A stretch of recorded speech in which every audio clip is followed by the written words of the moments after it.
Step away from the vehicle. Hands where I can see him. Officer, this is my car. I am a judge, and you are making a serious mistake. A judge? Yeah, right. You don't belong here. Don't move. You have no probable cause. Touch me again, and this ends your career. Stop resisting. You're under arrest. I am not resisting. This is unlawful. On this particular Tuesday, trouble was exactly what he found, but not the kind he was looking for. The man he had just slammed against the side of the luxury SUV was not a car thief. He was not a shoplifter. He was the Honorable Marcus Sterling, the chief judge of the family court, a man who had presided over the city's most difficult cases for 22 years. Sterling was 58 years old, a pillar of the legal community, a man who had spent 3 decades building a reputation for fairness, intellect, and unshakable integrity. He was wearing a bespoke Italian suit that cost more than Officer Braden's first car. He had just dropped his granddaughter's stroller into his trunk after dropping the child off with her parents, and he was heading to the courthouse to hear a motion on a high-profile custody case. But right now, none of that mattered. Right now, to Officer Braden, Marcus Sterling was just a black man with a nice car in a neighborhood where Braden didn't think he belonged. Before we get into the details of how this interaction destroyed a career and cost the city millions, where are you watching from? If you believe that justice should be blind but law enforcement often isn't, hit that subscribe button. We need to shine a light on these stories because silence only protects the system, not the citizens. Officer Braden had a history that should have been a warning sign to anyone paying attention. In his 6 years with the department, he had accumulated 9 complaints. Most were for discourtesy or unnecessary roughness. He was the type of officer who escalated simple traffic stops into interrogations. He had been transferred twice, moving from precinct to precinct, his supervisors noting his high activity, but largely ignoring his lack of discretion. He was what the department called a hard charger, a euphemism for an officer who was aggressive but produced arrest numbers. He believed that respect was something you demanded with a badge, not something you earned with conduct. Marcus Sterling, on the other hand, was a man who lived by a code of absolute discipline. He had grown up in a time when a black man in the legal profession had to be twice as good to get half the credit. He had graduated top of his class from Georgetown Law, worked as a prosecutor for 10 years, and then ascended to the bench. He was known as the Hammer in family court, not because he was cruel, but because he was decisive. He didn't tolerate nonsense in his courtroom, and he certainly didn't tolerate foolishness in his personal life. He drove a 2024 Audi Q7 because he had earned it. He lived in the Kingswood district because he could afford it. And on this bright, clear Tuesday morning, he was simply a grandfather doing a favor for his daughter, utterly unaware that his mere presence was about to trigger a chain reaction that would expose the rot in the local precinct. The Kingswood district was the jewel of the city. It was an area of manicured lawns, high-end boutiques, and expensive cars. It was the kind of place where the police patrol was constant, not to fight crime, but to maintain an image of safety for the wealthy taxpayers. Officer Braden was on a proactive patrol, cruising slowly down Main Street, scanning the sidewalks. It was 10:15 a.m. The morning rush was over. The streets were relatively quiet save for a few shoppers and business people. Braden's eyes were scanning for anything that disrupted the picture. He spotted the black Audi Q7 parked near a high-end baby boutique. It was a nice car. Too nice. And then he saw the man. Marcus Sterling was standing at the rear of the vehicle, wrestling with the frame of a silver imported stroller. It was a complicated piece of equipment, the kind with hydraulic folds and aerospace-grade aluminum. Sterling was frowning, trying to get the wheels to collapse so it would fit in the trunk. To you or me, this looked like a grandfather struggling with modern baby technology. But to Officer Braden, watching from 50 yards away, the narrative was already written. He saw a black man in a high-end neighborhood struggling to load expensive merchandise into a luxury vehicle. In Braden's mind, the pieces clicked together with a sickening prejudice. The car was probably stolen or, at the very least, didn't belong to him. The stroller was likely snatched from the boutique just a few yards away. Why else would he be struggling with it? If it was his, he'd know how to fold it. He was moving too fast. Looking around, actually. Sterling was looking for the release button, which Braden interpreted as checking for witnesses. Braden didn't run the license plate. If he had, he would have seen the vehicle was registered to Marcus A. Sterling with a designation for judicial officer. He didn't call dispatch to check for reported thefts. He simply decided that a crime was in progress. The bias wasn't a bug in his operating system. It was the feature. He pulled his cruiser up aggressively, blocking the Audi from behind, effectively trapping the vehicle.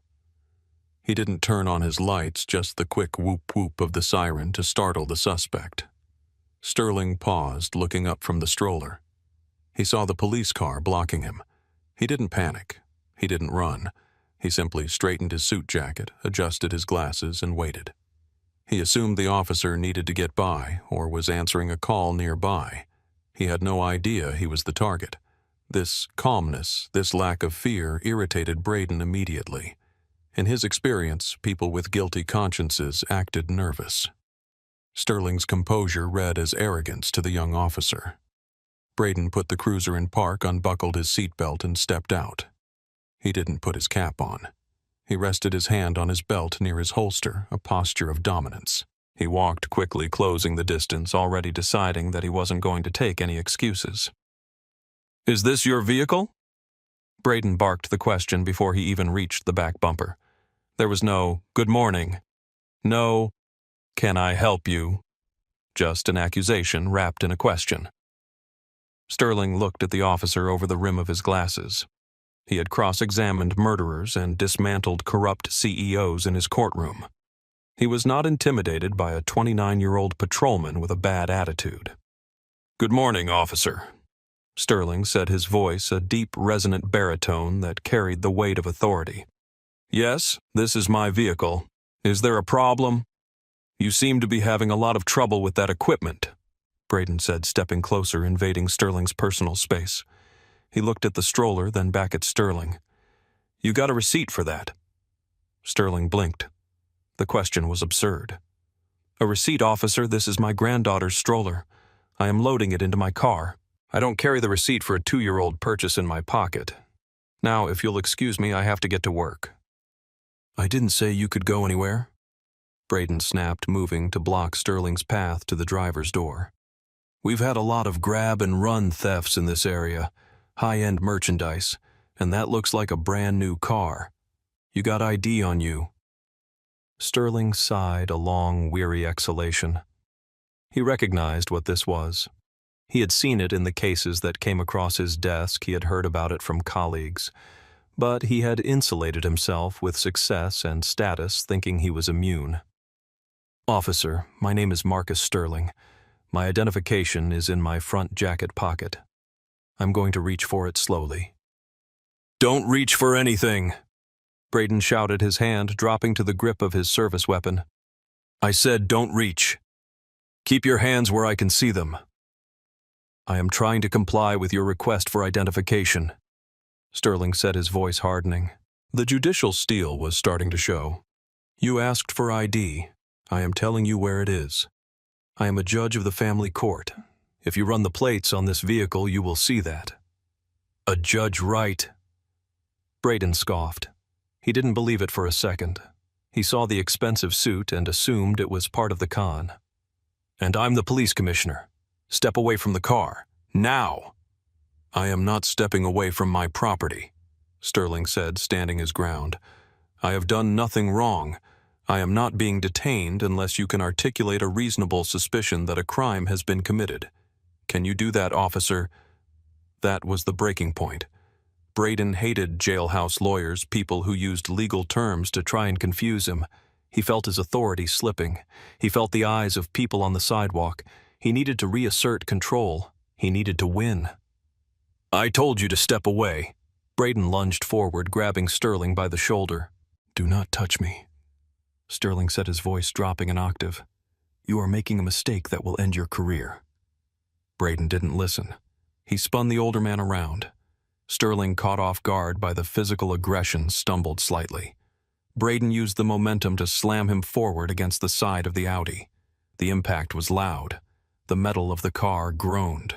The stroller, which was half in and half out of the trunk, was knocked loose and crashed onto the asphalt, rolling into the gutter. "You're under arrest," Braden yelled, pulling Sterling's arms behind his back. "For what?" Sterling demanded, wincing as his shoulder was wrenched upward. "Loading my own car.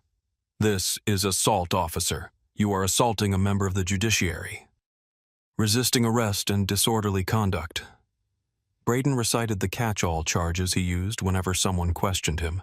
He snapped the handcuffs on. He made them tight, deliberately tight.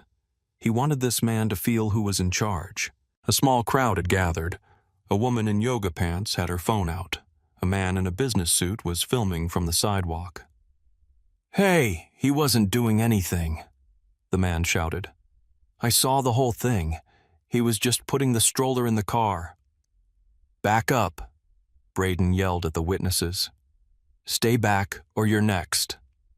Sterling took a deep breath, fighting the urge to struggle. He knew the law.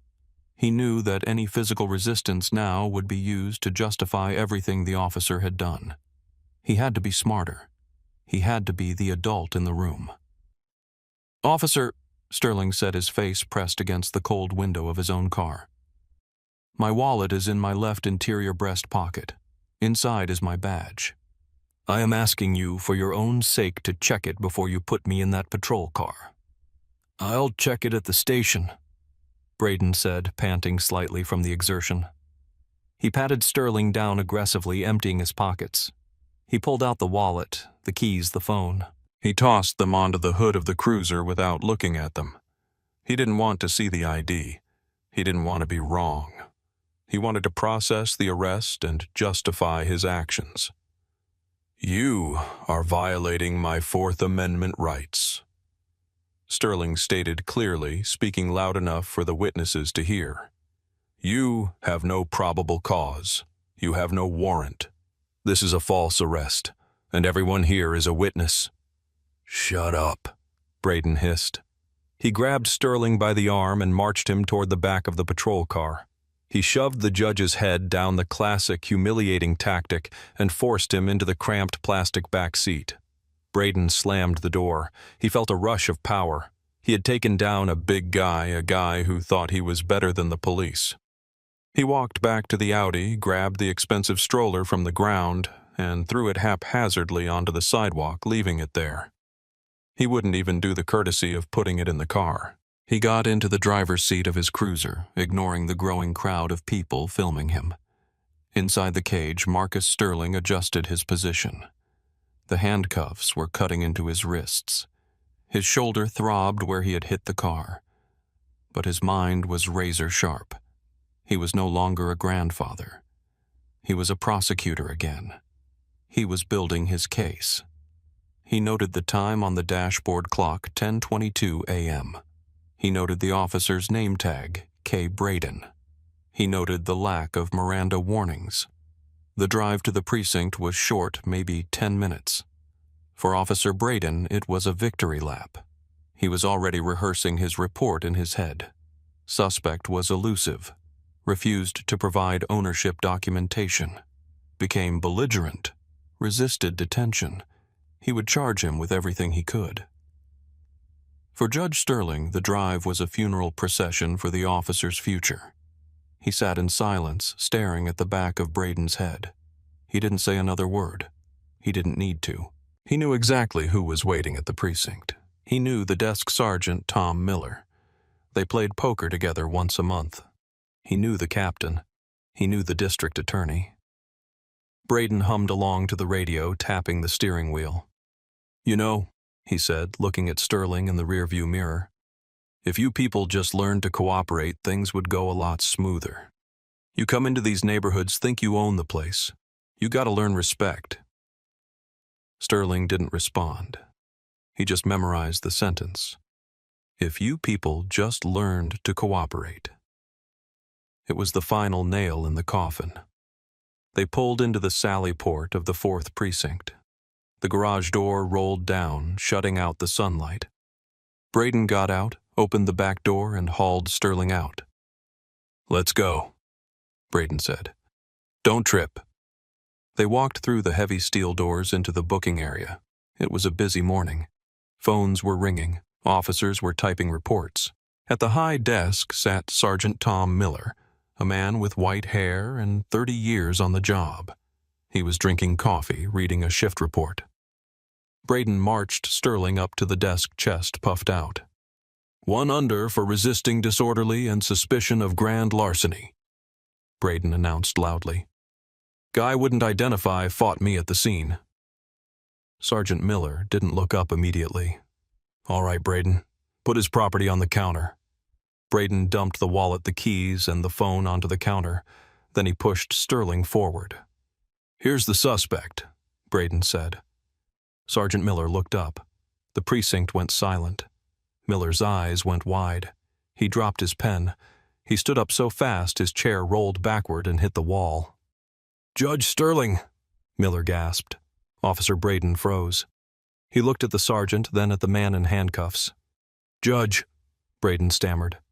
"Sarge, this guy ain't a judge. He's a—" "Shut your mouth, Braden," Miller roared. The sound echoed off the concrete walls. Miller ran around the desk. "My God, Marcus, Judge Sterling, I don't—" "Hello, Tom," Sterling said calmly. "I believe your officer has made a significant error." Miller was fumbling for his keys.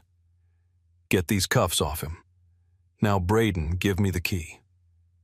Braden stood there, paralyzed. His brain couldn't process the information, the man in the suit, the arrogance. It wasn't arrogance. It was authority. "But, Sarge," he resisted. "He wouldn't—" "Give me the damn key." Miller snatched the key from Braden's belt and unlocked the cuffs himself. Sterling rubbed his wrists. There were deep red indentations in his skin. He adjusted his suit jacket, then reached for his wallet on the counter. He opened it and placed his gold judicial badge on the desk. It clinked loudly. "Officer Braden refused to look at this," Sterling said, his voice echoing in the silent room. "He refused to run my plates. He refused to listen. He told me that my people need to learn respect." Miller turned to Braden. The sergeant's face was purple with rage. "You arrested the chief judge of the family court for loading his own car." I thought it was stolen," Braden whispered. He looked small now. The warrior cop was gone. He was just a young man who had just realized he had destroyed his own life. "Captain, get the captain down here now," Miller shouted to a corporal nearby. Captain Reynolds appeared within 2 minutes. When he saw Judge Sterling rubbing his wrists and Officer Braden standing pale and shaking in the corner, he knew exactly what had happened. "Judge Sterling," Reynolds said, extending a hand, then pulling it back when he realized how inappropriate it might seem. I cannot apologize enough. Are you injured? Do you need a medic?" "I don't want a medic, Captain," Sterling said. "I want to file a formal complaint, right now. I am not leaving this lobby until it is logged." "Of course," Reynolds said. "Whatever you need. And I want my granddaughter's stroller retrieved," Sterling said, looking directly at Braden. "Officer Braden left it on the sidewalk on Main Street. I assume it is still there unless someone has actually stolen it while he was busy arresting a judge." "Braden," the captain said, his voice like ice. "Give me your badge. And your gun." "Captain, Badge, gun, now." Braden's hands shook as he unholstered his weapon and placed it on the counter. He unpinned his badge, the symbol of the power he had abused, and laid it next to the gun. "Go sit in the conference room," the captain ordered. "Do not speak to anyone. Do not touch your phone. You are on administrative suspension pending an immediate investigation." Braden walked away, his head down. He passed other officers who were staring at him with a mixture of disbelief and disgust. He had violated the cardinal rule, don't mess with the people who sign the warrants. But more than that, he had been exposed. The fallout was swift and brutal. By noon, the video from the bystander had hit social media. Cop arrests innocent black man for loading stroller. It had 50,000 views in an hour. By 2:00 p.m. it was on the national news. But the real story wasn't just the arrest. It was who he had arrested. When the press found out, it was Judge Marcus Sterling. The city exploded. The mayor gave a press conference at 4:00 p.m., apologizing to the judge and promising a complete overhaul of police training. Officer Braden was fired 3 weeks later. The internal investigation was a formality.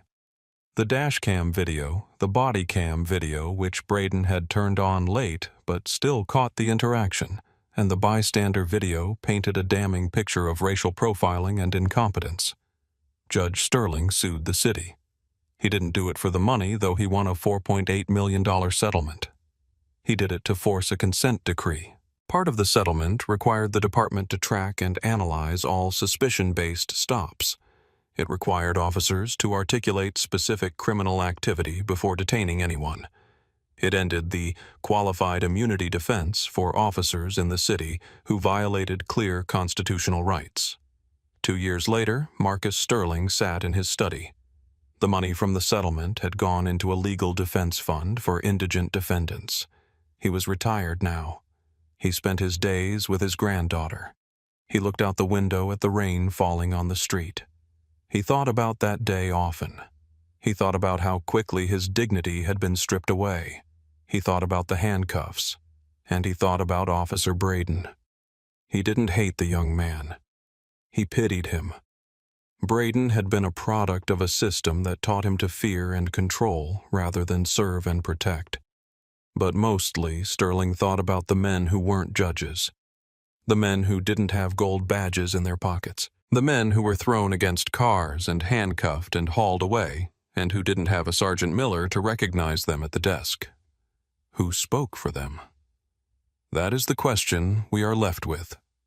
Judge Sterling had the power to fight back. He had the stature to demand justice. But justice shouldn't depend on your job title. It shouldn't depend on the cost of your suit. Officer Braden's career is over. That is accountability.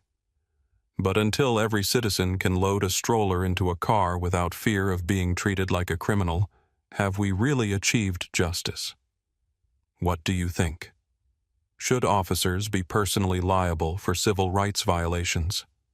Does a badge grant authority, or does it require responsibility?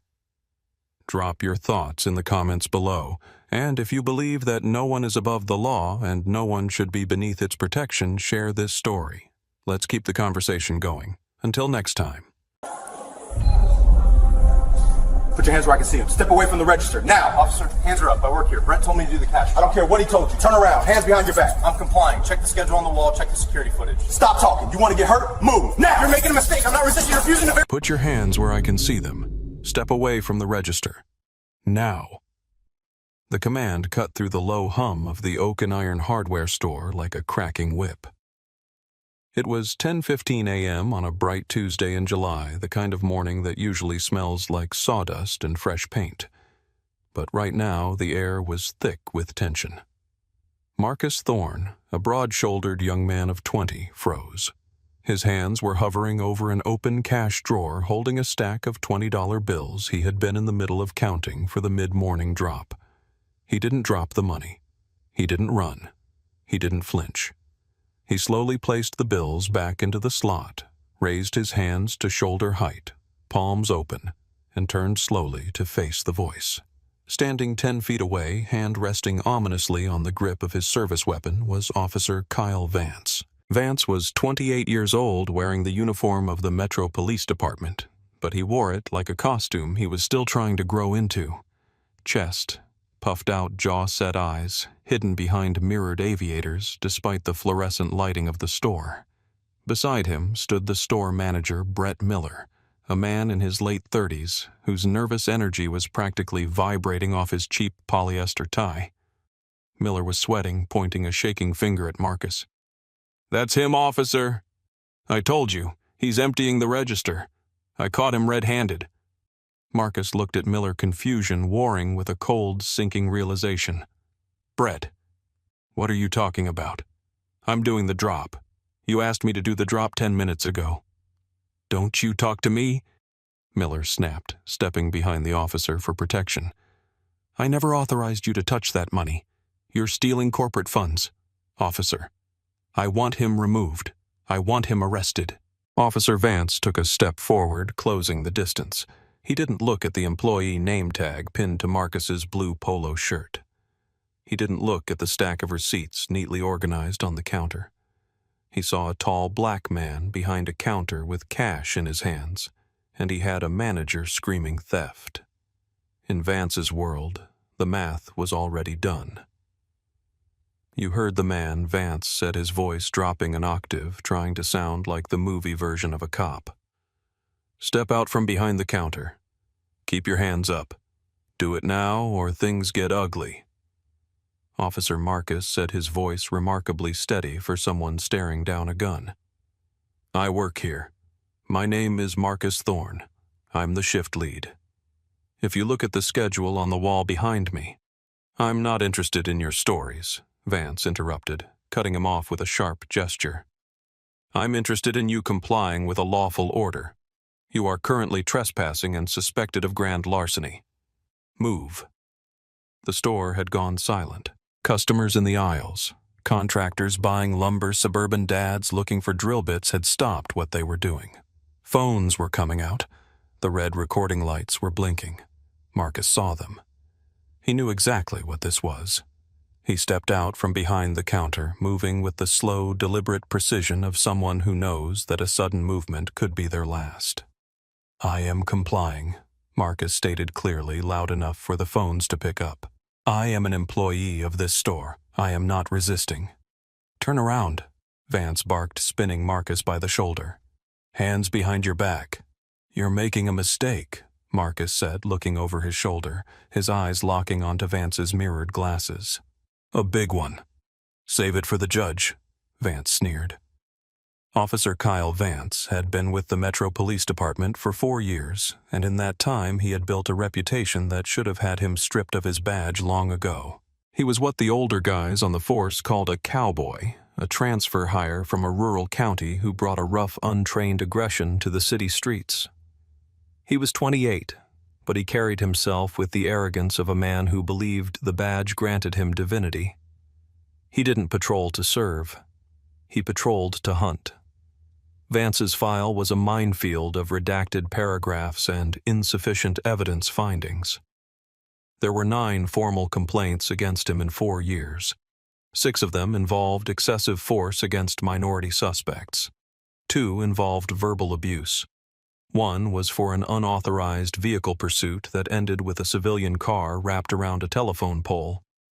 In every single instance, Vance had hidden behind the union representatives and the blue wall of silence. He knew how to write a report. He knew the keyword suspect appeared aggressive. I feared for my safety. The subject assumed a fighting stance. These were the magic spells that turned brutality into procedure. He believed his judgment was infallible. He categorized the world into 2 distinct buckets, the sheep and the wolves. In his mind, he was the sheepdog, the necessary violence that kept society functioning. But the truth was far uglier. Vance didn't see people. He saw profiles. He saw a young black man handling money, and his brain didn't register cashier. It registered perpetrator. When the call came in from Oak and Iron Hardware about a robbery in progress involving an employee, Vance hadn't waited for backup. He hadn't asked the dispatcher for details. He had hit the lights and sirens, adrenaline flooding his system, eager for the takedown. He wanted the collar. He wanted the action. He didn't know that the manager, Brett Miller, was currently under investigation by corporate for inventory shrinkage and was looking for a scapegoat. He didn't know that Miller had been trying to provoke Marcus for weeks, threatened by the young man's competence and intelligence. Vance didn't care about the context. He only cared about the visual, him the hero taking down the bad guy. As he grabbed Marcus's wrist, twisting it sharply behind the young man's back, Vance felt a surge of power. This was where he lived. This was the moment of total control. He didn't notice that Marcus wasn't fighting back. He didn't notice the expensive watch on Marcus's wrist or the high-quality leather belt he wore. He didn't notice the calm intelligence in Marcus's eyes. Vance was blinded by his own bias, convinced that he was cleaning up the streets one thug at a time. He had no idea that he was gripping the arm of a young man who had spent his entire life preparing for this exact moment, not with violence, but with the law. Vance leaned in close to Marcus's ear. "You guys never learn, do you? Think you can just take whatever you want?" It was a whisper meant only for Marcus, a little extra twist of the knife. It was the voice of a man who bullied because he could, a man who had never faced a consequence he couldn't lie his way out of. That streak was about to end. Marcus Thorne was not your average hardware store employee. At 20 years old, he was a junior at the state university holding a 3.9 GPA in political science with a pre-law track. He was working at Oak and Iron for the summer, not because he was desperate for cash, but because his parents believed in the value of hard work. They had raised him to understand the world from every angle, from the view of the people at the top and the people working the floor. He was saving money for his LSAT prep courses, taking pride in earning his own way despite coming from a family of considerable standing. Marcus had grown up in a house where the law was discussed at the dinner table like sports scores. He knew the Fourth Amendment before he knew the rules of baseball. He knew the difference between reasonable suspicion and probable cause. He knew Terry v. Ohio and Miranda. More importantly, he knew the reality of being a black man in America. His father, a district court judge, and his mother had given him the talk when he was 12. They had drilled it into him. Comply. Survive. Document. Sue later. As Officer Vance twisted his arm, Marcus felt the sharp pinch of pain in his shoulder, but he forced his breathing to remain even. His mind went into a cold, analytical mode. He was cataloging everything. Time. 10:17 a.m. Officer did not ask for identification. Officer did not interview the witness separately. Officer did not review security footage. Officer used derogatory language. No Miranda warning given. Marcus looked around the store. He saw Mrs. Higgins, a regular customer who bought birdseed every Tuesday, holding her phone up, her hand shaking. He saw the contractors by the lumber desk watching with grim expressions. He knew the cameras in the ceiling were rolling high-definition 4K cameras that had been installed last month. "Officer," Marcus said again, his voice projecting calmness he didn't feel. "My wallet is in my back right pocket. My identification is in there. It lists my address. It matches the employee file in the back office. If you check it, you will see that I am the shift lead." Vance ignored him, shoving him forward against the counter. "I don't need your ID to know what I'm looking at. You're holding the bag. That's enough for me." Marcus tightened his jaw. He could have screamed. He could have told them who his mother was right then and there, but a part of him, the part that was studying to be a prosecutor, knew that he needed to let this play out just a little longer. He needed the violation to be absolute. He needed there to be no ambiguity about what was happening. If he dropped his mother's name now, Vance might back off, claim it was a misunderstanding, and slither away to harass someone else next week. Marcus realized with a heavy heart that he had to be the example. He had to let the trap snap shut. "I am asking you to verify my employment," Marcus said, speaking for the record. "I am asking you to view the security footage which shows Manager Miller handing me the keys to the register 10 minutes ago. Are you refusing to investigate exculpatory evidence?" Vance laughed, a short, barking sound. "Did you hear that?" he said to Miller. "We got a jailhouse lawyer here. Exculpatory evidence. That's cute. You can use all the big words you want downtown, kid." The tragedy of the moment was in the dismissal. It wasn't just that Vance was arresting him. It was that Vance refused to believe Marcus could even possess the vocabulary he was using. To Vance, the words were just noise mimicry. He couldn't conceive that the young man in the blue polo shirt might know more about the law than he did. The handcuffs came out. The sound was distinct, the metallic ratchet of the jagged teeth sliding into the locking mechanism. Click, click, click. Vance ratcheted them tight. Too tight. The metal bit into the ulnar nerve of Marcus's wrists. "Those are extremely tight, officer," Marcus said, wincing. "I am losing circulation." "Don't do the crime if you can't do the time." Vance recited a cliché he'd probably waited years to say. He grabbed Marcus by the bicep and spun him around to face the store. "All right, show's over, folks, just cleaning up the trash. Go about your business." But the customers weren't going about their business.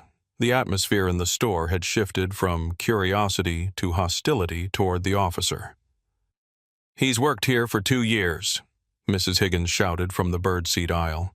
"He helped me carry mulch to my car last week. You're arresting the wrong person." "Stay back, ma'am, or you'll be joining him for obstruction," Vance warned, pointing a finger at the elderly woman. Brett Miller, the manager, was starting to look pale. He had wanted Marcus gone, maybe fired, maybe scared. He hadn't anticipated a full-blown spectacle with an audience. "Officer, maybe just take him out the back," Miller suggested, his voice wavering. "No," Vance said, puffing his chest out. "We do this by the book. We walk him out the front. Let everyone see what happens when you steal in my town." Vance began to march Marcus toward the automatic glass doors. It was the perp walk, a deliberate tactic to humiliate. He wanted Marcus to feel the shame. He wanted the community to see Marcus in chains. But as they walked past the aisles of hammers and wrenches, Marcus held his head high. He didn't look down. He made eye contact with the people recording him. He nodded slightly to the contractors. He was maintaining his dignity in a situation designed to strip it away. This was the point of no return. Vance had ignored the ID. He had ignored the witnesses. He had ignored the security cameras. He was operating purely on the word of a sweaty, nervous manager and his own internal bias. He had bypassed every procedural safeguard designed to prevent this exact situation. They reached the front doors. The heat of the July morning hit them a wall of humidity. Vance's patrol car was parked in the fire lane lights, flashing silently. Vance shoved Marcus toward the rear door of the cruiser. He opened it and grabbed Marcus's head to push him down into the hard plastic seat. Before he got in, Marcus planted his feet. He turned his head and looked Vance dead in the eye. The reflection of the officer's face in the mirrored sunglasses was distorted ugly. "Officer," Marcus said, his voice low and deadly serious. "I'm going to give you one last chance. You are making a career-ending mistake. You need to take my wallet out of my pocket and look at the last name on my license. And then you need to think very hard about who runs this city's police department." Vance froze for a split second. A flicker of doubt crossed his face. No, it was annoyance. He scoffed, shaking his head. "I don't care if your name is Rockefeller. I don't care who your mommy or daddy is. You're just another thief in a polo shirt. Get inside." Vance shoved him. Marcus stumbled into the back seat, the door slamming shut on his legs, forcing him to pull them in quickly. The lock engaged. He was trapped. Vance walked around to the driver's side, hiking up his belt, looking around at the gathering crowd in the parking lot with a smirk. He felt invincible. He had caught the bad guy. He had protected the business. He was the law. He climbed into the front seat, the air conditioning blasting against his face, and put the car in drive. He had no idea that he had just arrested the one person in the entire city who could dismantle his life with a single phone call. The drive to the 4th Precinct was a 12-minute journey through the heart of the city. For Officer Vance, it was a victory lap. He spent the time glancing in the rearview mirror, lecturing his prisoner. "You know, you kids are all the same," Vance said, one hand on the wheel, the other tapping on the console. "You think because you got a little job, you can skim off the top. Think no one's watching. That's the problem with your generation. No respect for property. No respect for the law." Marcus sat in the back, the hard plastic seat digging into his spine, his hands growing numb from the tight cuffs. He stared out the window, watching the city pass by. He didn't respond. He didn't argue. He was done talking to Officer Vance. He was counting the streets.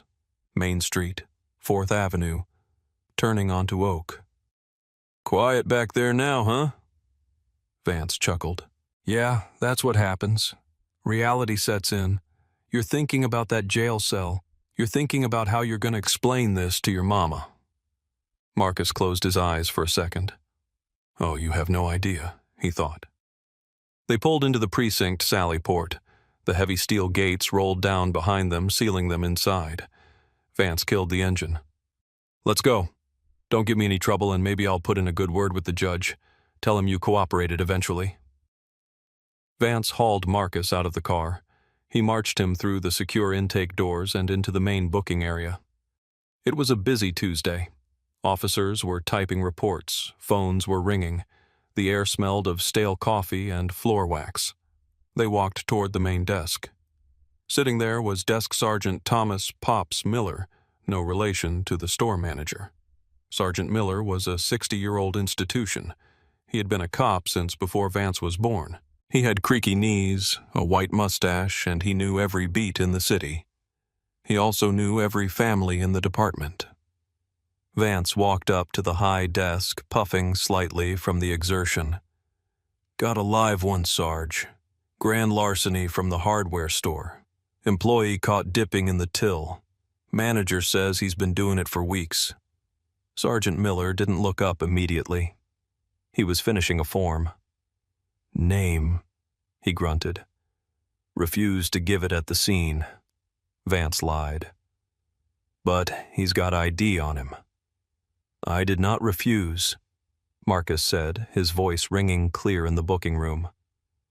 "Officer Vance refused to check it." Sergeant Miller stopped writing. He recognized that voice. It was a voice he had heard at department picnics. It was a voice he had heard debating politics at the chief's holiday parties. Slowly, Sergeant Miller looked up. He looked at Vance, looking proud and cocky. Then his gaze shifted to the young man in the handcuffs. The color drained from Sergeant Miller's face so fast it looked like he had been unplugged. His mouth opened, but no sound came out for a full 3 seconds. He stood up his chair, scraping loudly against the floor. "Marcus?" the sergeant whispered. "Hello, Sergeant Miller," Marcus said politely. "I apologize for the disturbance. I'm afraid there's been a significant misunderstanding." Vance looked between them, a frown creasing his forehead. "You know this kid, Sarge, one of your CIs." Sergeant Miller looked at Vance with an expression of pure, unadulterated horror. It was the look of a man watching someone pull the pin on a grenade and drop it in their own pants. "Vance," Miller said, his voice trembling. "Do you have any idea who this is? Just some thief from Oak and Iron?" Vance shrugged. "Why, that is Marcus Thorne." Miller said the name hanging in the air like a guillotine blade. "As in, Chief Regina Thorne." The silence that followed was absolute. The typing stopped. The phones seemed to mute themselves. Every officer in the room froze. Vance blinked. "Chief Thorne?" "My mother," Marcus clarified helpfully. "Is she in today? I believe she has a budget meeting at 11 Huzra, so she should be upstairs."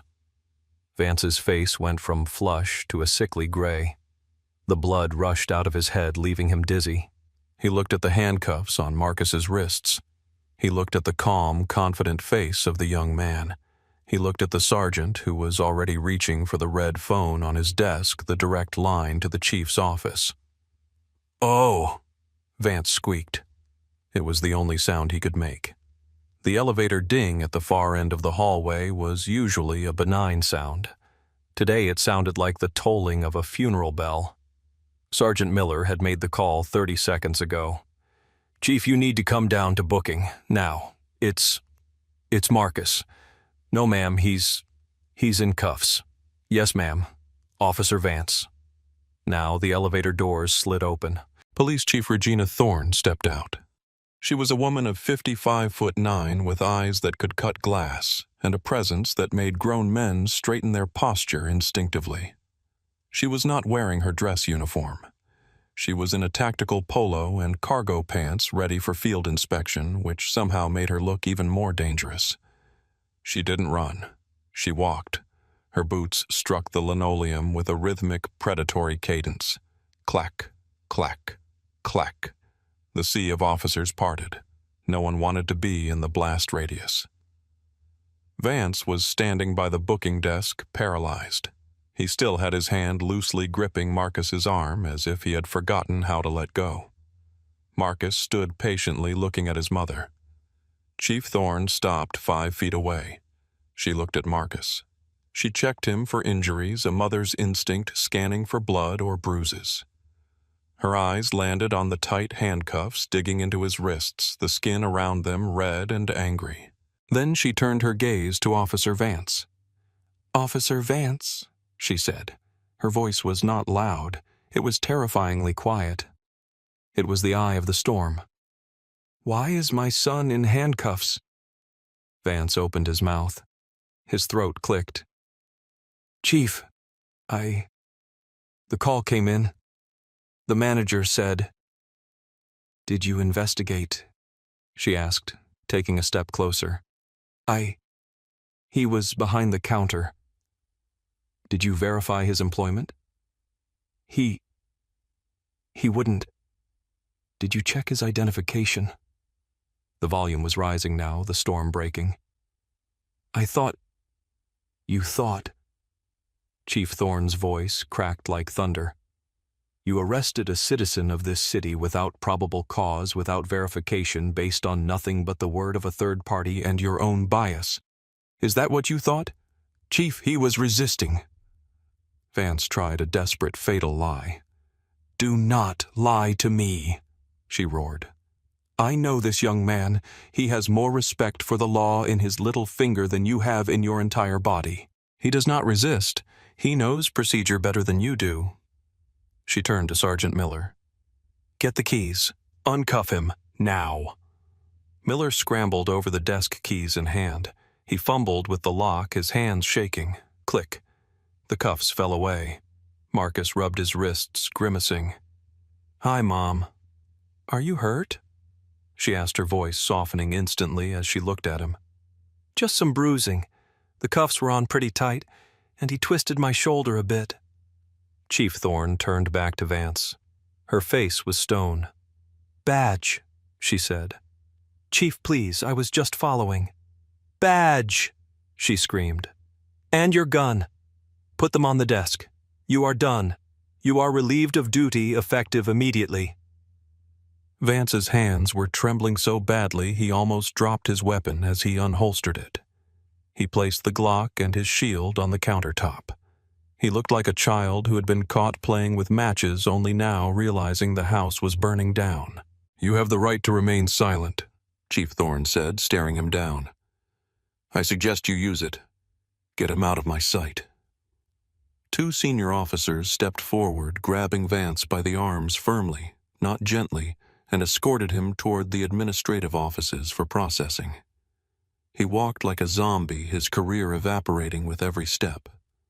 Chief Thorne turned to her son. She took his face in her hands. "I am so sorry, Marcus.